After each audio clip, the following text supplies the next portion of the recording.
Hi, I'm Charity Wilson. I'm here talking about Mapix, which is the world's friendliest formative assessment platform, and I'm going to show you why that's true.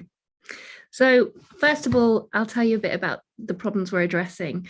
I was a teacher, and there's a major problem in the UK, but this is a global problem as well. Teachers are quitting. So 44% are planning to leave in the next few years, and the main reason behind that is workload. And the toughest thing around workload, particularly for teachers, is everything to do with assessment. So all those scores that are so important that we share with parents at the end of the year or the end of the term, that's the bit that's really tough for teachers to collate. Because of this, or perhaps in line with this, students are suffering. So 41% of students last year failed the 3 R's. And when I say 3 R's, I mean old-fashioned term for reading, writing, and arithmetic. You're supposed to have all 3 of those at a certain level by the time you leave primary school. And we're not able to do that. And yes, it's because of the pandemic, but the pandemic's got long-lasting effects. So we've got some students really suffering. And unfortunately, because teachers are quitting and teachers are stressed and they're going off sick, students are suffering in that way as well. And finally, teaching impact is unmeasured. So knowing who's teaching really well and what strategies work is a difficult thing to track and monitor. So Mapix is all about keeping great teachers in post. Teachers come into the job because of the joy of the job. They want to change lives, and it's the paperwork that crushes that out of them. So we want to change that.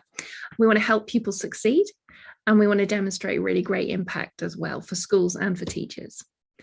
So we sit in the area of assessment, and there are 2 kinds of assessment, and we're trying to change the status quo. The status quo is summative assessment. So that's, like I said, those end of term reports that you get, those little end of topic tests. Those are the things that we call summative assessment. And the problem with summative assessment is it's dead data. It's kind of telling you how well the pupil did, but not what their gaps are, not what knowledge they didn't have, and not what they're really excelling at. So that kind of information we tend to keep in our heads as teachers. So this is where formative assessment comes in, and this is the opportunity. Formative assessments are those little daily assessments that happen, observations in class, and teachers tend to keep all of that in their heads, which is great, unless they go off sick. And then it becomes a bit of a challenge. So the problem with this that we're solving is we're digitizing daily assessments. We're making it possible for teachers to record those observations in class with a really cool platform, Mapix, which lets them just, in 3 clicks, tap, tap, tap, save, and they're done. All the observations, upload evidence, activities and questions that are going on in class, and they can do that in real time. It's live data, and it shows a granular picture of how well pupils are doing. So we have a fantastic team. It's not just me. Charity, sorry to interrupt. I'm not sure that my screen is refreshing. I don't know if is everybody else seeing a change? I'm seeing only the cover page. Yeah, I'm only seeing the cover page, and I feel sure you've probably wanted to click a couple of times by now. I have definitely clicked quite a few times. Oh, that's moved. There you go. Oh, yeah. Right, okay. I'm sorry, everyone. I was on present. Did I do the wrong thing? So let me go down here. Should I just not present in? This is good. This is good. Just take us through this. Do it like this? Yeah. Is that okay? Yeah. I'm so sorry. Now you've missed all this. Look, here, I even had nice little pictures of people walking out the door and everything. There you go. So teachers are quitting, students are suffering. This is us keeping things, trying to keep teachers in post. And this is where I got to. So assessment in schools. So there are 2 kinds. So we've got the status quo, and then we got the opportunity, which is formative assessment. So I was just saying that you've got daily assessments, and we're basically digitizing that so that teachers can record what they see live in class. And I'm going to show you our platform and how it does that. There's a really cool team behind it. My co-director is Dean Tomlin. He is has been head of sales for one of the biggest edtech companies in the UK and Australia. So he's super knowledgeable, and we've brought in a fractional CTO, which is great. And we have some other familiar names here who are fantastically experienced.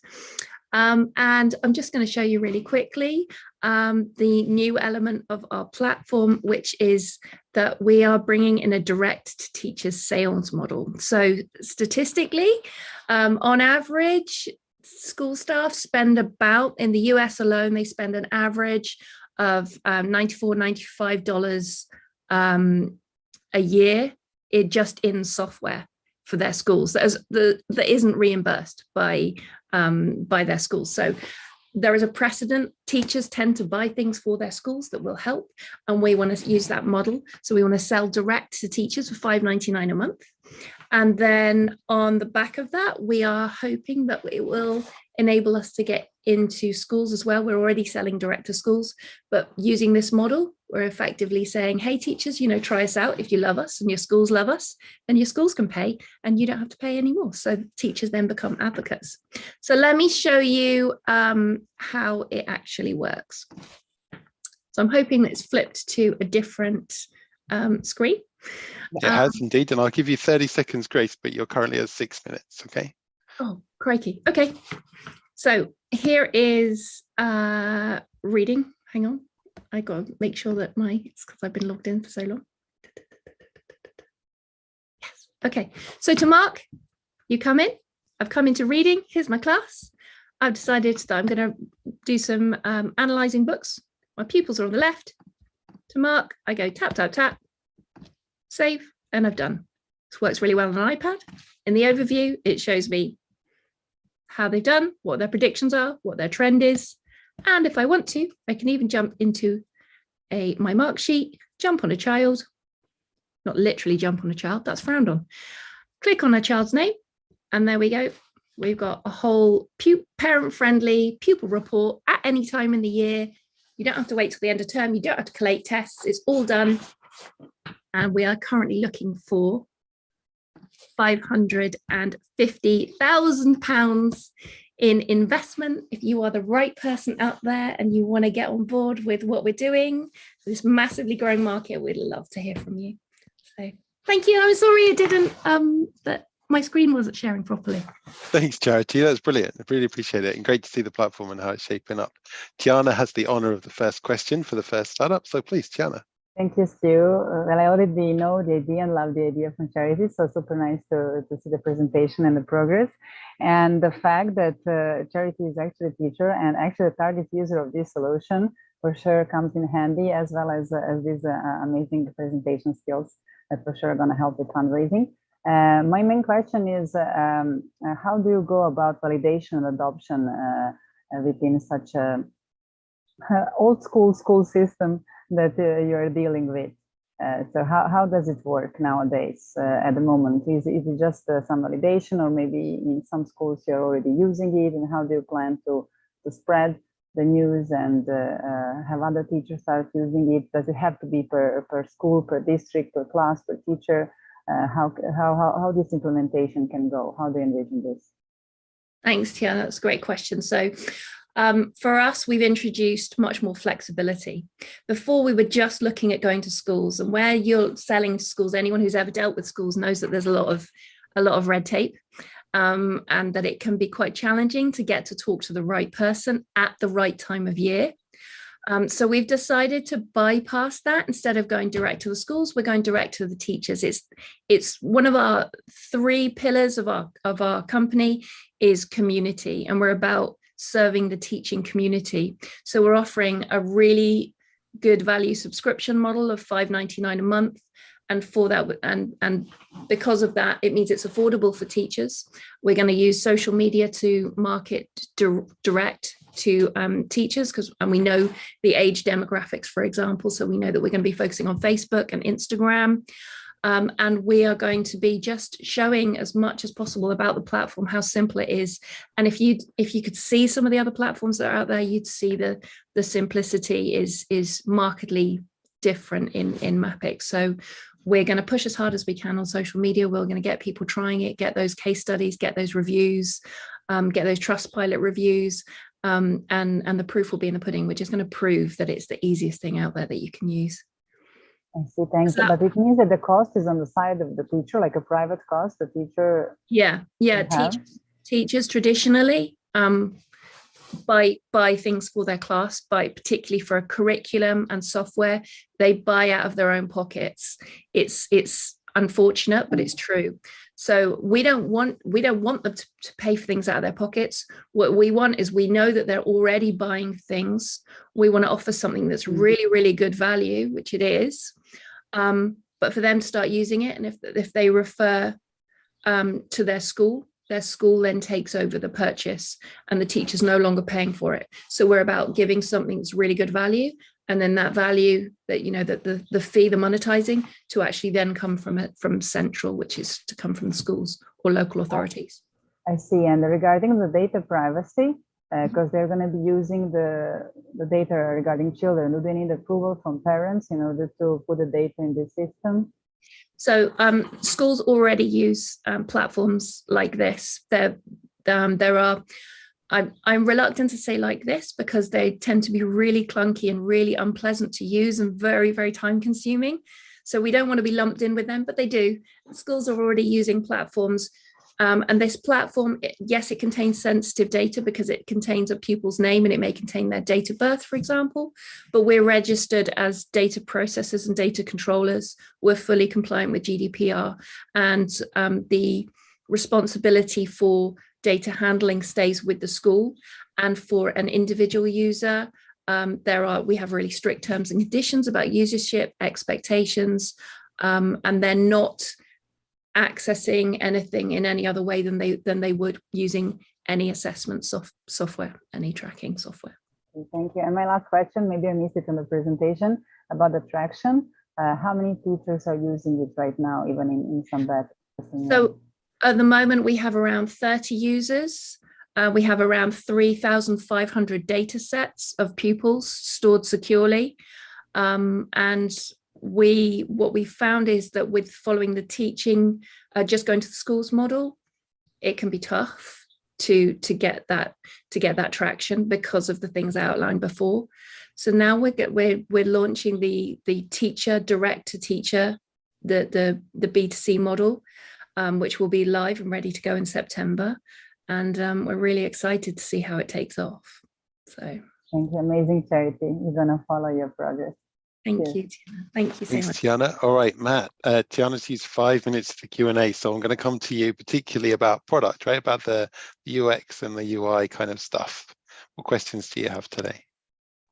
Cool. Yeah, thank you. I'll keep it short. Really good demo, Charity. And it's really good to see the product come along. It's one that I've looked at in the past. I think actually I've got a slightly more technical question first. So I've probably got a slight lack of understanding around kind of curriculums and how they're delivered, but does your product, has it have flexibility to cater for kind of changes to curriculums and how they're delivered? And is that, if that happens, is that going to be a problem for your software, or can it just take it in its stride? Yeah, no, not at all. The whole reason it was built was because of changes in the curriculum, and there are constant little tweaks. There are constant little shifts in, actually, you know, this objective is more important. Well, no, actually, the Roman numerals is more important. Well, actually, no, you know, times tables more. So there are constant little shifts. You know, I'm behind the scenes just keeping up with all those little shifts. And also, we see the product very much as something that could be white labeled in the future. That whole framework could have a different curriculum, could have the Australian curriculum dropped into it. It could, you know, we could look at the English curriculum, but, you know, change the language so that it fits more with the UAE, for example. So that flexibility is in there to make those changes. That's great to hear, and a great also that it could be taken into other countries and different curriculums. Just another one that's slightly more product focused. So with a lot of AI in the news at the moment and use cases for AI, I think lots of founders are kind of trying to figure out use cases within their products. And you're obviously collecting a lot of time series data about pupils and how they're progressing. It feels like there might be potential to add some other kind of qualitative data in there about maybe, you know, if they've got learning difficulties or certain kind of conditions, and then mapping out like how people progressed with different learning conditions. Have you kind of thought about different uses for AI and kind of predicting ways of supporting children in the curriculum with the data sets that you're collecting? Absolutely. So in two ways. Firstly, in reporting. So we're looking at how we can use UI. One of the biggest and most boring jobs you do at the end of the year when you're pretty much absolutely broken is to sit there and write a whole page of blurb about a child, and you know it all, and you feel passionately about them. But by that time of the year, you're pretty sort of you've run out of steam, basically. So is looking at how we can use AI to make that a much simpler thing, but also looking at how we can use that kind of big data aspect to potentially partner with local authorities and look at where there are common elements within a district where they're struggling. For example, if there's a big problem in maths in certain areas, then how can we use AI either to predict, or how can we sort of collate the data that we're using to actually share that with local authorities and education bodies and help them to sort of look at the bigger picture and think about what resources need to go into schools to support students to achieve. Right, that's super interesting. Thank you. Thanks, Fantastic. And great to see you back here, Charity. I mean, it's amazing the way you present nowadays. You really come on leaps and bounds.